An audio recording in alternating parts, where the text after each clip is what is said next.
Hey, it's Min from The Art of Verbal War, where people learn to excel in verbal skills.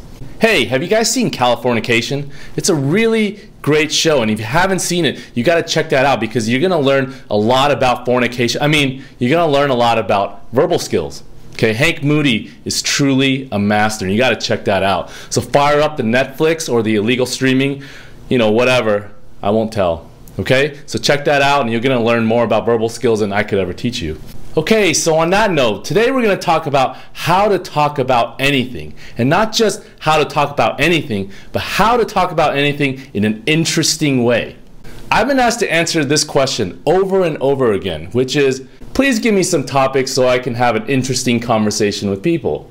Well, the truth is, my friends, this is not a sustainable strategy for having great conversation. The truth is, you don't need to have interesting topics to talk about. Instead, you need to learn how to talk about anything in an interesting way. All right, you got that?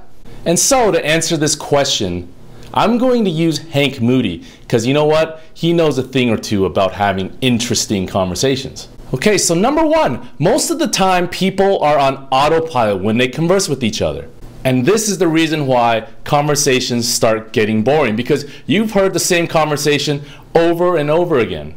Let me give you an example of that. What's a really common question that you get asked over and over again? You get asked, what do you do for a living? Or what do you do? How do most people answer that question? They answer very truthfully and directly. So if I was asked this question that I'd never seen this video, how would I answer? I would say, well, I'm a corporate lawyer. It's not very interesting, is it? But how does Hank Moody answer this question when he's asked the same exact question? He'll say, I'm a writer. I write books, novels, and the occasional haiku. Okay, here's the number two tactic for making a mundane conversation interesting, which is using absurd metaphors instead of ordinary language. Using absurd metaphors in lieu of ordinary language will make any mundane conversation or any mundane topic very interesting and exciting to listen to. Damn, I wish I paid attention in English class. So how does Hank Moody incorporate absurd metaphors? So Hank is in a business meeting and decides he wants to leave and go to the restroom. So instead of saying he needs to take a crap, he says he's got to go release the Kraken. That's just hilarious, and it paints this incredibly vivid picture for everybody in the room.